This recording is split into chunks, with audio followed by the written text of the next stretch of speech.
Before we begin, I'd like to give a tribute to Charlie Davis.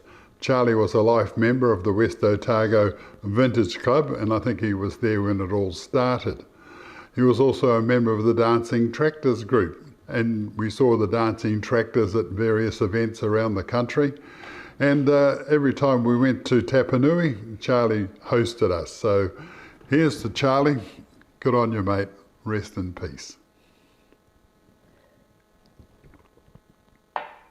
With me is Ray J McNae, and welcome to the show, Ray. And Ray's going to be with us for this entire show. He's our host and guide, and we've arrived in this little place near Brisbane. I suppose that's the nearest we could put it down to. And this place has got a few old machines for us to look at. But what we're going to start off with is this machine called a Bearcat. And you might remember well, quite a number of shows ago, we were doing a cranes show called Cranes and All, and this is part of the part of the crane show. It's a bucket that doesn't dig like the old buckets do, with a bucket with lifted it up and then the bottom fell out of it and dumped it onto a truck. It actually comes the other way, like the diggers do today. It comes in and scoops it up and then puts it wherever they're going to put it. And there's a word for that, Ray. It's called a backhoe, sir. A backhoe. This is one of the very first. Yeah. It doesn't have a crowding bucket, which is a feature that came in later, and a lot of these were retrofitted with hydraulic systems to allow that. That gives you a lot of greater breakout force. Yes. These machines were the ones that took the job off men digging trenches. And this has got to be 500% better than... Every little bit, and able to lift out pieces of stiffer ground that would require crowbars and a lot more sweat. Exactly. So, looking into this machinery, there's gears, there's pulleys, there's clutches, there's all sorts of things in here to make that boom do. And not a piece of shielding. No shielding. No. It's got a tin roof. I suppose that's thinking of the driver a wee bit. It's solar protection. And if I get up on this, I'll just see if I can get up on here. Of course, there's not a fold-down ladder or... No, but if I get up in here, and the driver's station is here, folks. There's a wooden seat, and the engine is here, so it's roaring right in the driver's ear. I'll just see if I can get in there, probably not. No, but just looking from the driver's point of view, straight ahead here, he's got 1, 2, 3, 4, 5, 6 levers, 1, 2, 3 foot pedals, and that's him. There's some spinning levers, wheels up in front of me. They're not quite sure what they do. They but provide steering. From back here. Okay, so I guess once you've got this thing in place, it's in place and it can do a job from there. But looking over there, there's a brake clutch thing, and he'd have to, how he gets over there, I'm not quite sure, without getting himself mangled to death. But somebody would have had to operate this in 1918 when they built it. So as Ray was saying, beats the hell out of shovels. Doesn't matter how complicated it is or how it's put together, it beats the hell out of shovels. And I see it's got wire ropes to sort of operate that boom out the front there, a wire rope for the main boom, and a little rope that comes in, and I guess that bucket goes in and out on that wire rope. And it's just interesting that they still make wire rope. You thought wire rope would have been long gone and surpassed by hydraulics and other things, but no, they still make wire rope. Somebody's thought of this. Somebody's gone through this whole machine now. We need something that does that, something that does this, and something that does that. Now we can't have that doing that unless there's something to stop it. So that's why the whole thing's been put together. And you can analyse it. You don't need a circuit diagram. So now you've drawn it, now you've got to make it. Amazing. And you notice that everything's riveted. There was no welding in 1918. No, absolutely not. No diesel engines. It's a Hercules petrol engine.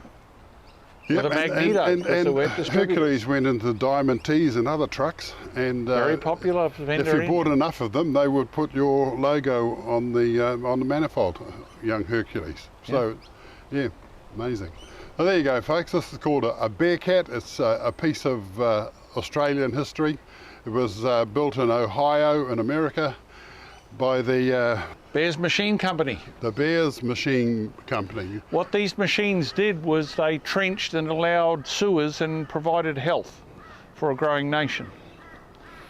In London, they did it all manually with Irishmen.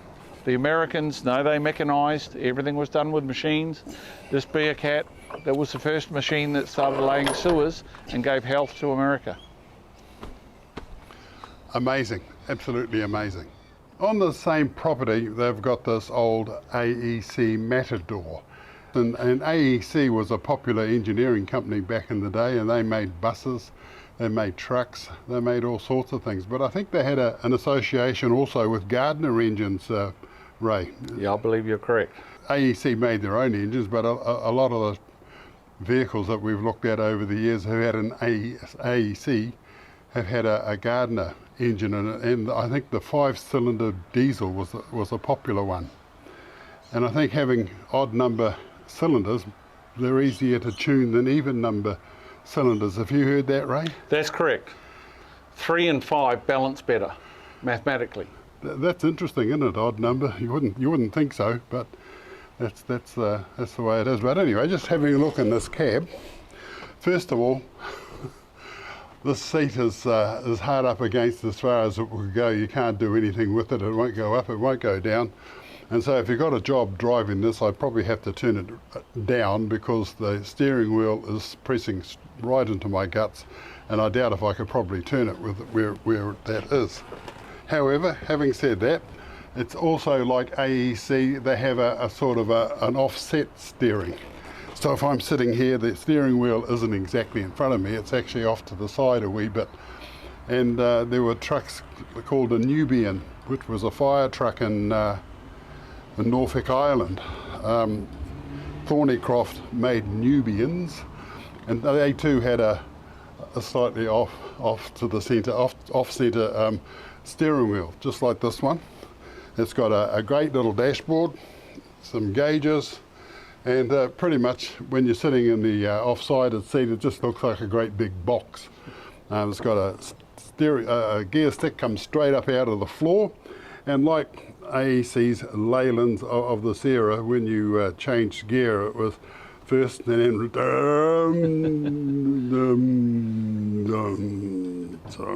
A third of the weight of the engine's in the flywheel. And if you didn't actually time it like that, it just went and you had to stop and start again, which is always embarrassing. It hasn't got any diff locks or 2-speed diffs or anything. It's just 5-speed gearbox.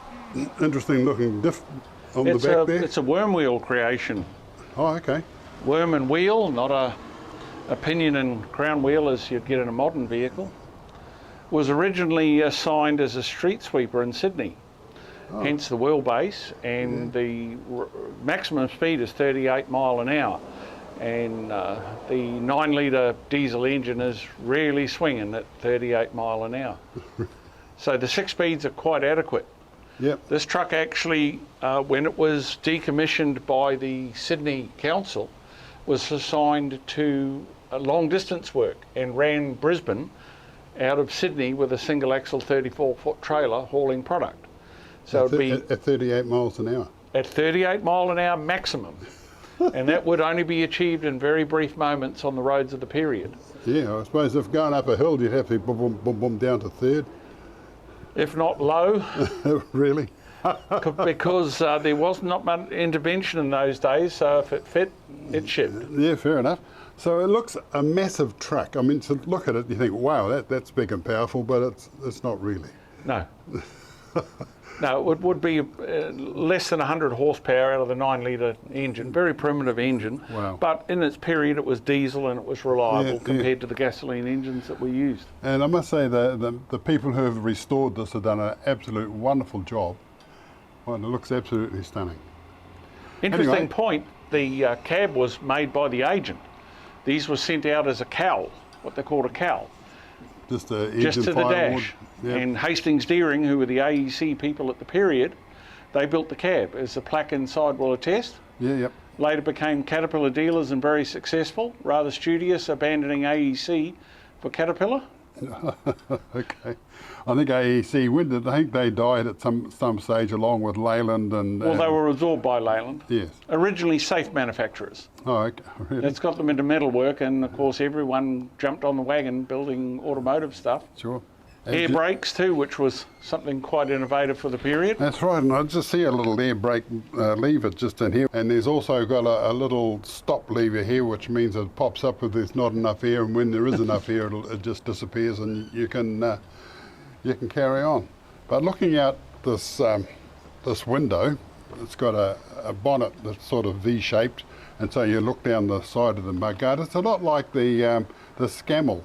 Remember the Scammell, 1960 Scammell that we looked at, and they hauled out of a paddock in the middle of nowhere, took it to Christchurch, and that Scammell's the same as this. You can look down the side of the mudguard. It's got a V-shaped bonnet, and yeah.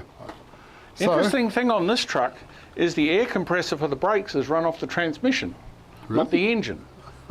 really? So you've got to be driving for you to have brakes. If you pull up at the traffic lights, you're not moving, you're not making air. So it's subsequently been retrofitted with an electric pump to compensate for that. Modern traffic won't allow you the graciousness of driving off to make brakes.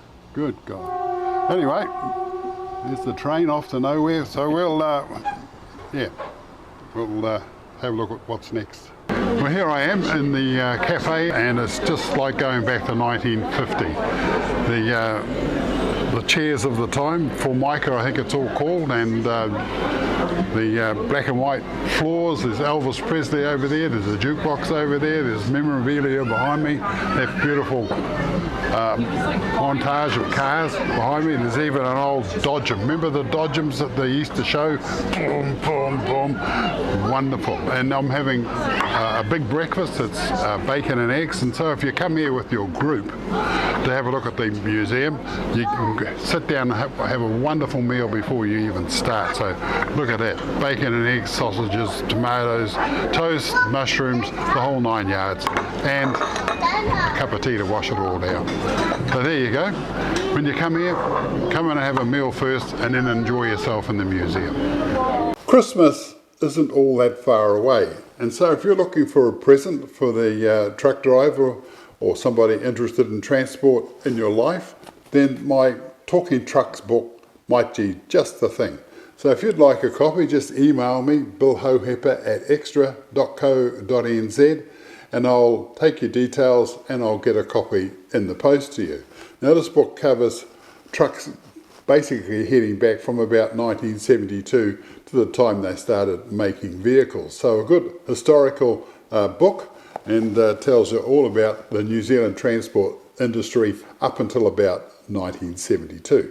So for a Christmas present, perfect. Email me, billhohepper@extra.co.nz.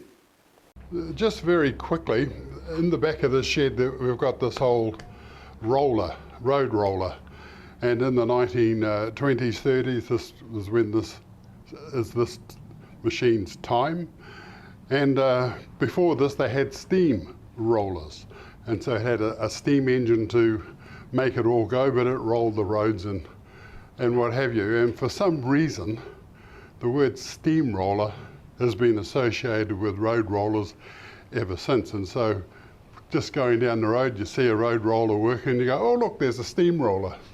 And it's just that steamroller describes a road roller. So I just thought I'd show you this diesel powered road roller. Don't know what it weighs, but it'd be quite a few ton. And they use this to roll the tar seal roads nice and flat, and then they put the tar seal on them. But as I said, nickname, steamroller. Just before we were looking at a Bearcat, and it was a backhoe. Now I'm sitting in a reasonably modern drag line, and the drag line bucket's sitting over there, but You might remember we were down with Sid Hogg and he was showing me the ins and outs of how to be a dragline operator, cleaning the silt out of a canal, and he could throw that bucket he just with his little levers, and the bucket would go right to the other side, drop down, and then drag in the silt, and then he'd pull it out and dump it on the back of a truck. And he's doing it with all these little levers, and his levers would have been sort of hydraulic, but these levers are all operate clutches and brakes and everything else. So this is all mechanical, I suppose. So just slew it around and chuck the bucket on, sort of pushing all these levers.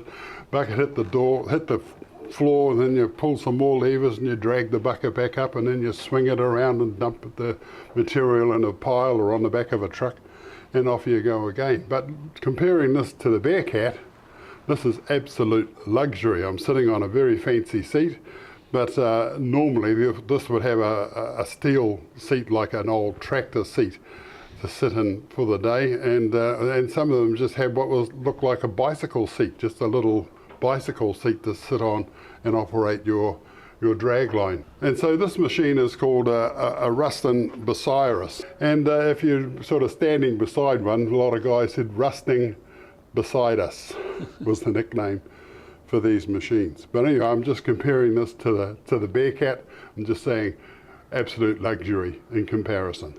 Ray, this is a trailer. It's looks like it's been made in the 1918 period through the 20s. It's cast. It's all held together with nuts and bolts, and weighs a ton. And so maybe you just describe what this is.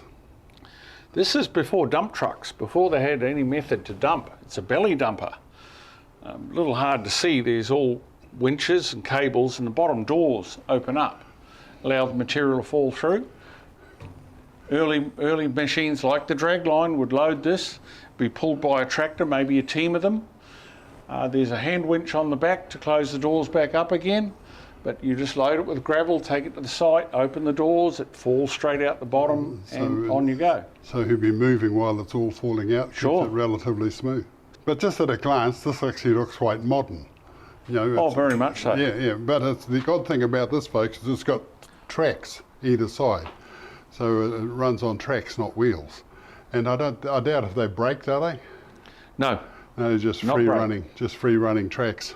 The tracks give you flotation on some of the dubious ground you're going to be working this on, so it doesn't sink in. Yeah, so if you look down in there, it's got a wooden floor, and they do that. Interesting stuff. Good old history. Another piece of, well, this is Australian history, but if you know of any of these in New Zealand, there's my contact details. Give me a yell. Love to come and see it. There you go. Thanks, Ray. Well, I've come into the museum now, and just looking around, there's all sorts of cars from the 50s and 60s, 30s, there's a couple of 20s in here even, and it's a magnificent collection. So there's lots and lots of stuff in this museum for you to look at, lots and lots of stuff that's going to take you right back to the day, and if you're new, well, there's lots of stuff here about New Zealand history. So if you come here, you're coming to Railside Place, which is off Rifle Range Road in Hamilton. Certainly worth a look if you belong to a car club or some sort of a club and you want a place to go. This is the place to come, and you can start off with a meal in the cafe. Come and have a look, enjoy yourselves. I absolutely recommend it. What we've got here, folks, is another AEC. And the remains thereof. The remains thereof, exactly. But there's a very old AEC down in the Gisborne Transport Museum in Gisborne that's in about the same state as this, but it has a completely different cab.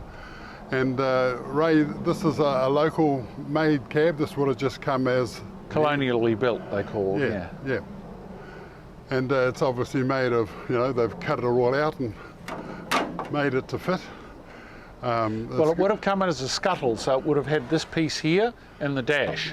Yep. And all the remainder would have been locally sourced. They did a pretty good job of it. I mean, nice big windows, sun visor.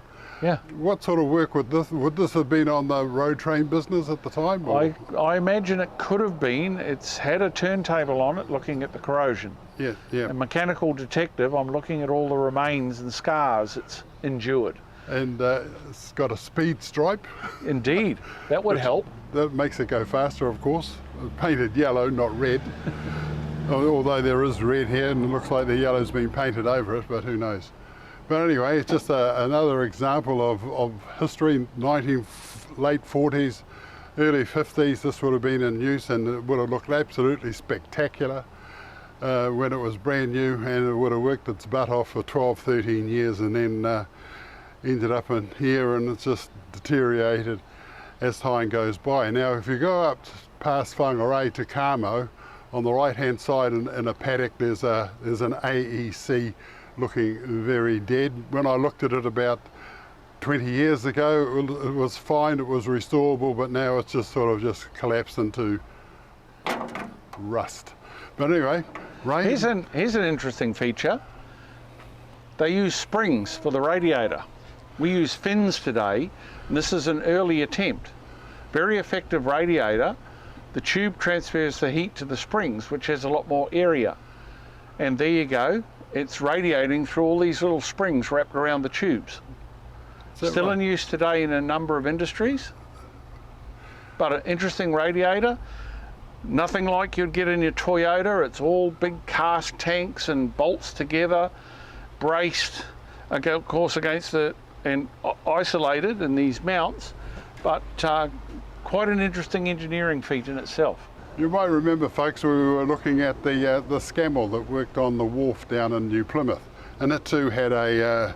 It's a spring-style radiator. Yeah, so all the tubes are just surrounded by springs, being soldered on, and that all the heat walks out to the big areas, the air flows around everything, and of course it can radiate the heat. Do you know you're the only person so far that's actually explained that to me, how that works? Otherwise it just looked like, oh, that's a nice fluffy radiator.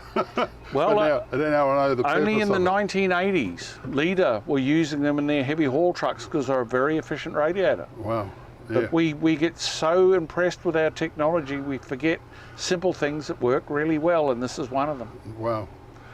So these had their day gone by the by, and we're all up to the Well, we're modern too stuff. smart now. Yeah, we yeah, use right. fins that block up. So the dust won't settle in these. I just remember the old FF Austin I had a little cover, little canvas cover on the front that you sort of stuck on first thing in the morning, and the cover helped the engine sort of warm up, and then you sort of clicked it up and it was out of the way.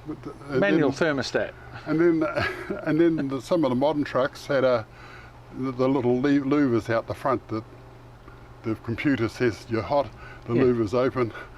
It was a little more simpler than a computer. It was a simple little oil cell. When the oil got hot and expanded, it opened an air valve, and the air valve opened the shutters, allowed the air to flow. You might remember, folks, we went to America, and the bloke was showing us the radiator systems with the louvers. That's just what reminded me of that. But well, the new intercooled engines, you can't use them anymore because you need airflow all the time. Sure. So the shutters fell by the wayside.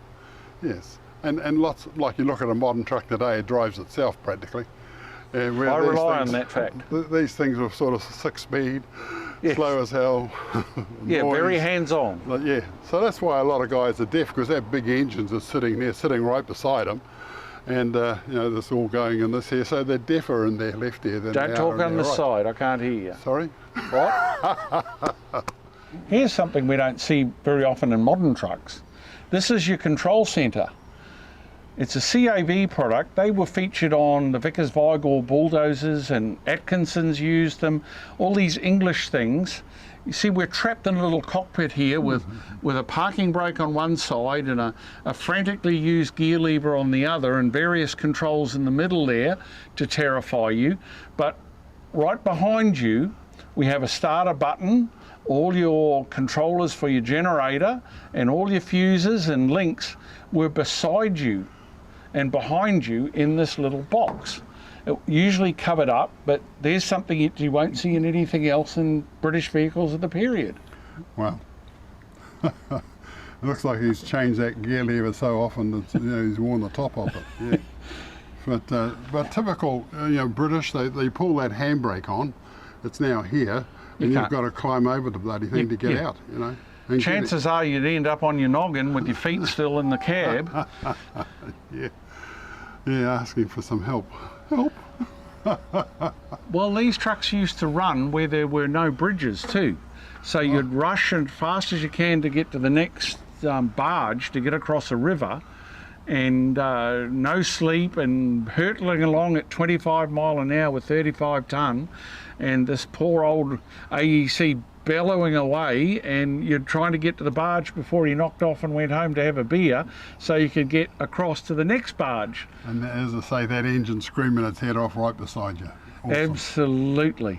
Yeah. Let's have a look at the back. Ray, these are tyres from the period? My word, they're cross rib. Cross rib. Cross rib pattern, they're called. This is what they would have had in the army trucks, like the GMCs, that sort of something. Very like that. similar. This is a highway traction. Before asphalt, we're running on gravel, and you needed traction to climb hills. Right. So that's a self-cleaning. Yeah. We were talking recently about the rubber band drive, and it had a thing pulley in there, in there, a pulley in there, and it went to the pulley on the lazy axle in front of it, and they had a belt that went between the. Do you have anything like that here? Yes. You did. Awesome. Was it successful? Well, before they could really develop power dividers and through drives, that was one of the methods to get a tandem drive and ride on the differential. Yeah, right. I guess it must have added a bit of pull. Yeah. Anyway, traction's always an issue. This is Australia, and Australia is a very big place, and so it looks like this fuel tank is just a little bit bigger than what would probably normally go on it. So this maybe suggests that this might have been a long haul truck. It very likely in its period it would have been quite a candidate to roam between cities. Now for me to tell how much fuel I've got, do I have to get out and read this? In its day when it was all complete, that would give you a pretty good indication of the contents. Yep, and the old plastic bottle. And of course it wasn't necessary to lock the cap when diesel was 4 cents a gallon. Ray, just tell me what this is. This is a very English creation, aluminium cast oil bath air cleaner. Okay. Of course, cast into it are instructions to engine. That's filtered air. Yep. We can follow the missing components. There's a piece here and a piece here. The rubber hoses and things would have connected it all, and there would have been a snorkel. That would be the intake there. Yeah. We've got a couple of options where we can move it around, but there's oil in the bottom there and a number of mesh cages to catch any errant dust that may wander into the air intake and paralyse the life of the engine.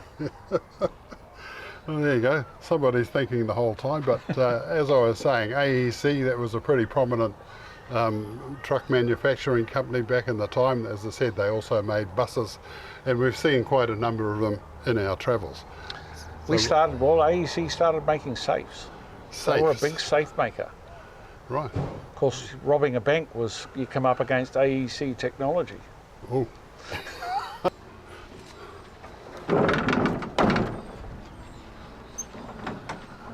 Oh well, Ray, that was absolutely marvellous. What we're going to do now, folks, is Ray's got some more trucks and things for us to go and look at. So let's go exploring Australia. Hey, good deal. Let's go.